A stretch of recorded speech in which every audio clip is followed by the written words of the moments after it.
Ika, Ika, bus, Papa. अस्सलाम वालेकुम भाजी। मैं किसी के घर गड्डी चलाना था कोठी के 18,000 रुपया तनख्वाह सी मेरी ते नौकरी इस वास्ते छड्डी मेरी धी बिल्कुल सीधी किस टाइम भी घरों चले जाती ते महल्लेदारा ने एक दो बारी फड़ के लिया ते मेरी बीवी ने कहा तू घर रहा कर कोई अं कम कर जो जल्दी आ जाए करें शाम को। तो मैं चाह रहा मैं रक्षा ले ला। मैं किराएदार तो गरीब आदमी हूँ तो बिल तो किराया दे के कुछ नहीं पाईदा। 40,000 रुपये की कमेटी पाई सी मेरी जिंदगी की सारी जमा पूंजी है वे मैं चाहना रक्षा ले ला।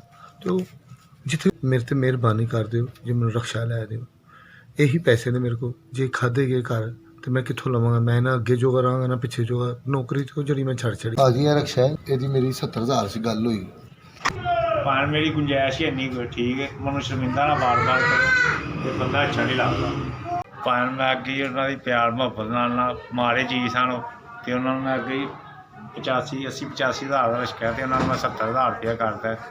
मेरी भाई सोना गड्डी मैं इस बंदे दी मजबूरियां देखते हुए इन्हों अगे गड्डी मैं क्या ली लो बंदे कुड़ियाँ मैं पूछया भी एक दो बंदियां को उन्होंने कहा माड़ा जी है तो मैं उन्होंने बड़ा प्यार किया हम हो सकता ही उन्ना मैं कर लिया।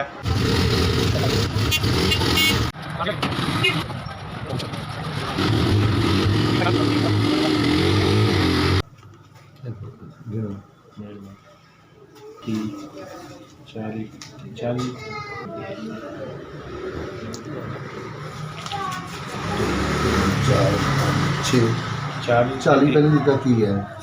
अस्सलाम वालेकुम भाई 40,000 मेरे को सी धी तुसी पाया मैं रक्षा नहीं सी लै सकता 70,000 रुपये का रक्षा से तुसी लैके दिता है बड़ी मेहरबानी तंदुरुस्ती दे अल्लाह जिंदगी दे तो अल्लाह तुहाडे बच्चों की खैर मैं बहुत खुश हाँ तुसी मैनूं रोज़ी दी चाढ़े मेरी ढेर सारिया दुआवां तुहाडे नाल